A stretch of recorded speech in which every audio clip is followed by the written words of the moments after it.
భారతదేశం సహా ప్రపంచవ్యాప్తంగా ఉన్న అనేక దేశాల్లో మద్యం వినియోగం విస్తృతంగా ఉంది. అమెరికా, బ్రిటన్ వంటి అభివృద్ధి చెందిన దేశాల్లో కూడా మద్యం వినియోగం అత్యధికంగా ఉంటుంది. దాదాపు ప్రతి దేశంలో మద్యం ఉత్పత్తి చేయబడుతుంది. అలాగే భారీ స్థాయిలో వ్యాపారం కూడా జరుగుతుంది. కానీ కొన్ని దేశాలు ఈ మద్యం అమ్మకాల ద్వారానే విపరీతమైన ఆదాయం సంపాదిస్తున్నాయి. గ్రాండ్ వ్యూ రీసెర్చ్ మరియు ఇన్ఫోగ్రామ్ నివేదికల ప్రకారం చైనా మద్యం అమ్మకాల ద్వారా ప్రపంచంలోనే అత్యధిక ఆదాయం ఆర్జించిన దేశంగా నిలిచింది. 2018లో చైనా మద్యం అమ్మకాల ద్వారా దాదాపు 23.7 లక్షల కోట్ల రూపాయల ఆదాయం పొందింది. 2023లో కూడా బీరు విక్రయాల ద్వారా చైనా మళ్ళీ అగ్రస్థానంలో నిలిచింది.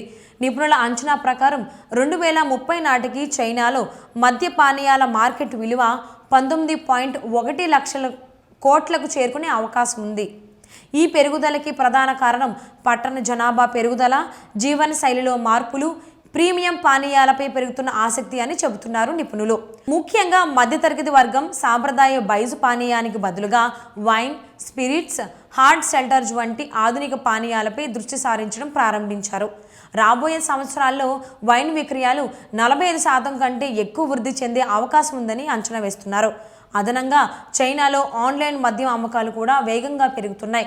ప్రస్తుతం 55% మందికి పైగా చైనీయులు ఆన్లైన్ ద్వారా మద్యం ఆర్డర్ చేస్తున్నారు.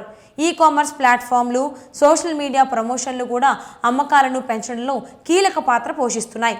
ఫలితంగా ప్రీమియం వైన్లు, క్రాఫ్ట్ బీర్లు, హార్డ్ షెల్టర్స్ వంటి పానీయాలు మరింత ప్రాచుర్యం పొందుతున్నాయి.